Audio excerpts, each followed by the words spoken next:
구약성경 528면에 있는 열왕기상 9장 1에서 9절 말씀입니다.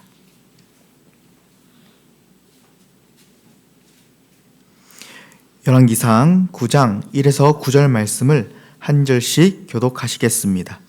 솔로몬이 여호와의 성전과 왕궁 건축하기를 마치며 자기가 이루기를 원하던 모든 것을 마친 때에 여호와께서 전에 기브온에서 나타나심 같이 다시 솔로몬에게 나타나사 여호와께서 그에게 이르시되 내 기도와 내가 내 앞에서 간구한 바를 내가 들었은즉 나는 내가 건축한 이 성전을 거룩하게 구별하여 내 이름을 영원히 그곳에 두며 내 눈길과 내 마음이 항상 거기에 있으리니 내가 만일 내 아버지 다윗이 행함같이 마음을 온전히 하고 바르게 하며 내 앞에서 행하며 내가 내게 명령한 대로 온갖 일에 순종하여 내 법도와 율례를 지키면 내가 내 아버지 다윗에게 말하기를 이스라엘의 왕위에 오를 사람이 내게서 끊어지지 아니하리라 한 대로 내 이스라엘의 왕위를 영원히 견고하게 하려니와 만일 너희나 너희의 자손이 아주 돌아서서 나를 따르지 아니하며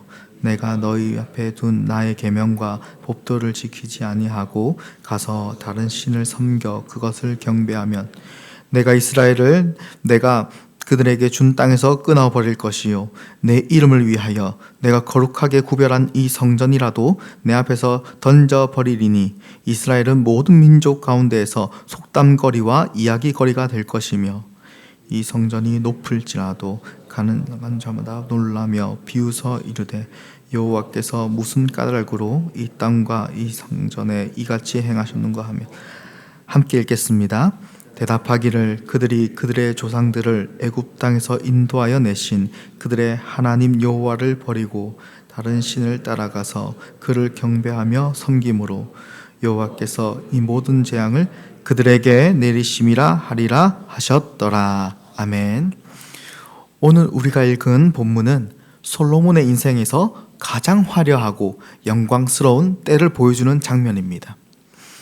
솔로몬은 성전 건축에 7년, 또 자신의 왕궁 건축에 13년, 무려 20년이라는 이 긴 세월 동안 이어진 대규모 건축 사업을 이제 마쳤습니다. 이 시기는 이스라엘 역사상 가장 번영하고 안정적인 황금기였습니다. 열왕기상 3장에서는 기본에서 하나님이 솔로몬에게 처음 나타나 말씀하셨습니다. 이때 지혜를 구한 이 솔로몬에게 하나님은 무조건적인 은혜와 복을 주셨습니다. 또 어제 살펴보았던 6장에서는 화려한 성전 건축이 한창 진행 중일 때 다시 한번 말씀으로 찾아오셔서 외형적인 건물보다는 하나님의 법도와 계명을 지키는 이 내면의 순종이 먼저임을 다시 한번 환기시켜 주셨습니다. 그리고 마침내 오늘 본문 9장에 이르러서는 하나님은 성공과 번영의 가장 높은 이 정점에 서 있는 솔로몬에게 세 번째로 찾아오시는데요. 이번에는 이 기본에서 무조건적인 은혜와 복을 주신 것이 아니라 솔로몬과 이스라엘 백성들이 순종의 길을 떠나 만약 우상을 숭배한다면 하나님께서는 무서운 심판을 경고하시며 이 가장 화려한 순간에 가장 엄중한 긴장감을 그들에게 불어넣고 계십니다. 이는 사람이 성공의 정점에 서 있을수록 더 하나님의 말씀 앞에서 더 깨어 있어야 함을 오늘날 성도들에게 일깨워 줍니다. 4절에서 하나님은 솔로몬에게 은혜의 복을 누리는 이 조건을 이렇게 말씀하십니다. 내가 만일 내 아버지 다윗이 행함같이 마음을 온전히 하고 바르게 하여 내 앞에서 행하며. 이 옛날 사람들은 이 신전을 크고 화려하게 지어서 이 신에게 바치면 신이 그 건물 안에 머물면서 자신들을 지켜줄 거라고 믿었습니다. 멋진 집에 신을 모셔두면 신이 자기 집을 지키기 위해서라도 그 땅을 보호할 것이라 생각했던 것입니다. 하지만 여호와 하나님은 그런 신이 아니십니다. 하나님은 인간이 만든 이 화려한 건물에 갇히시거나 그런 겉모습에 매수당하시는 분이 아니십니다. 그래서 하나님은 이 성전을 완공한 솔로몬에게 성전을 더 크게, 더 화려하게, 더 많이 지어라가 아니라 대신 마음을 온전히 하고 바르게 하라고 당부하셨습니다.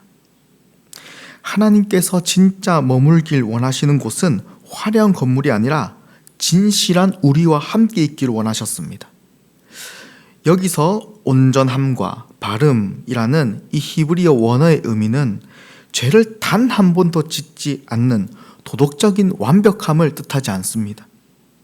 이 단어들은 오직 하나님만을 향하는 이 방향성을 유지하는 것을 뜻합니다. 즉, 충성을 말하고 있는 것입니다. 하나님께서는 특별히 다윗을 이 기준으로 삼으시면서 말씀하십니다.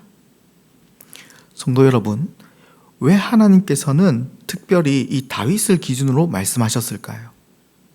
그 이유는 바로 다윗은 끔찍한 죄를 지어 하나님 앞에서 넘어졌던 사람입니다. 그러나 다윗은 결코 우상 숭배의 길로 가지 않았습니다. 죄를 지었을 때 철저히 회개하고 늘 하나님께로 나아갔습니다. 죄를 지어도 하나님 앞에서 울고 넘어져도 하나님의 바지 가랑이를 붙잡고 일어서며 곤혹과 수치를 당하여도 오직 하나님의 은혜만을 구하며 엎드린 사람이 바로 다윗입니다.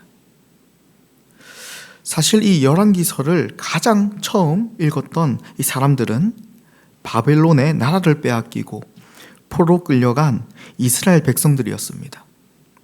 그들은 낯선 타국 땅에서 눈물을 흘리며 이렇게 단식했습니다. 대체 왜 하나님의 백성인 우리가 이렇게 망해야 했는가? 어째서 하나님이 계시는 성전이 저렇게 완전히 불타 없어질 수 있단 말인가? 열왕기서는 이들에게 분명한 메시지를 전합니다.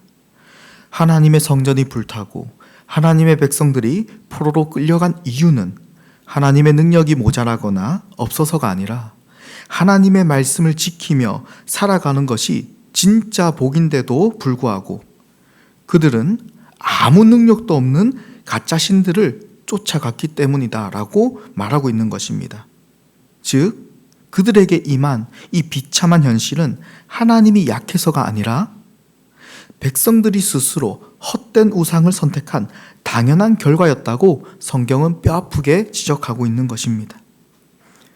성도 여러분, 하나님께서 이스라엘을 선택하신 이유는 그들이 원래부터 이렇게 화려한 성전을 지을 수 있는, 건축할 수 있는 강한 민족이었기 때문이 아니었습니다.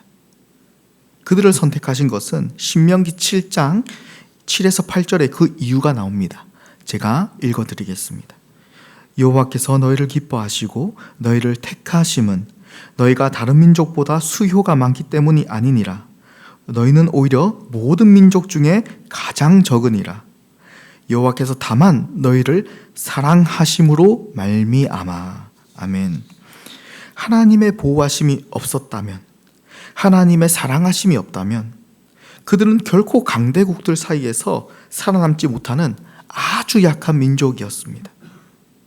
이처럼 오늘날 우리를 하나님의 자녀로 부르신 이유도 분명합니다. 이 험한 세상에서 하나님의 특별한 보호와 사랑하심이 없이는 단 하루도 살아갈 수 없는 연약한 존재들이기에 하나님은 우리를 먼저 부르셔서 하나님을 알게 하신 줄 믿습니다.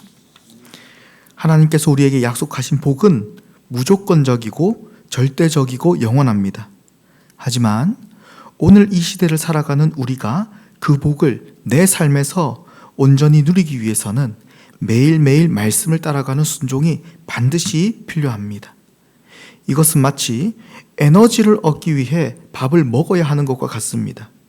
힘을 내고 싶다고 마음만 먹고 정작 밥 숟가락을 들지 않으면 아무 소용이 없는 것처럼 우리가 순종이라는 숟가락을 들어야 비로소 하나님이 예비하신 은혜의 복을 온전히 누릴 수 있습니다.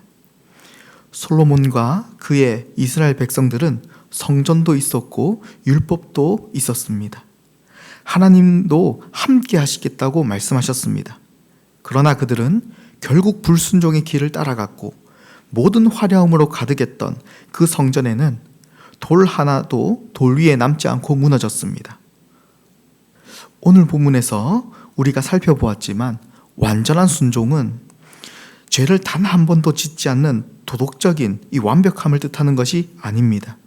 실패하고 넘어지고 필요한 것을 담대히 하나님 아버지께 구할 수 있는 이유는 바로 우리가 예수님으로 인해 하나님의 자녀가 되었기 때문입니다.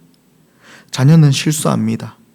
실수한 다음 날이라도 필요한 것이 있으면 아버지, 어머니께 요구합니다. 이미 우리의 방향이 하나님의 자녀라는 이 정체성으로 고정되었습니다. 오늘 이 새벽에 기도하실 때에 하나님, 우리를 불쌍히 여겨 주시옵소서. 다시 한번 하나님의 복을 구합니다. 말씀에 순종하게 하시고 약속하신 복을 이 땅에서부터 누리게 하여 주시옵소서. 우리를 말씀으로 인도하여 주셔서 나의 순종이 내 가정을 살리고 우리 교회를 살리는 복의 통로가 되게 해달라고 기도하며 나아가는 복된 새벽이 되길 이 시간 소망합니다. 기도하겠습니다. 놀라우신 삼위 하나님, 오늘도 주님의 말씀을 듣게 하시고 복된 자녀가 되게 하시니 감사합니다. 하나님께서 우리에게 원하시는 것은 화려하고 눈에 보이는 외형적인 것들이 아니라 오직 하나님이 주시는 은혜를 기뻐하며 우리 인생의 각종 문제들과 실패 그리고 죄악들을 주님 앞에 진솔하게 자복하며 나아가는 것임을 깨닫습니다. 하나님의 말씀을 따라 하루하루 묵묵히 순종하며 살아가는 우리가 되게 하여 주시고 훗날 후손들에게 다윗처럼 신앙의 귀감이 되는 믿음의 선조가 되게 하여 주시옵소서.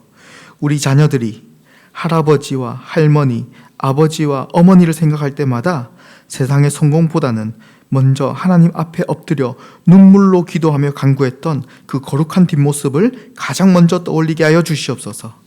모든 은혜를 감사드리며 우리 구주 예수님의 이름으로 기도합니다. 아멘.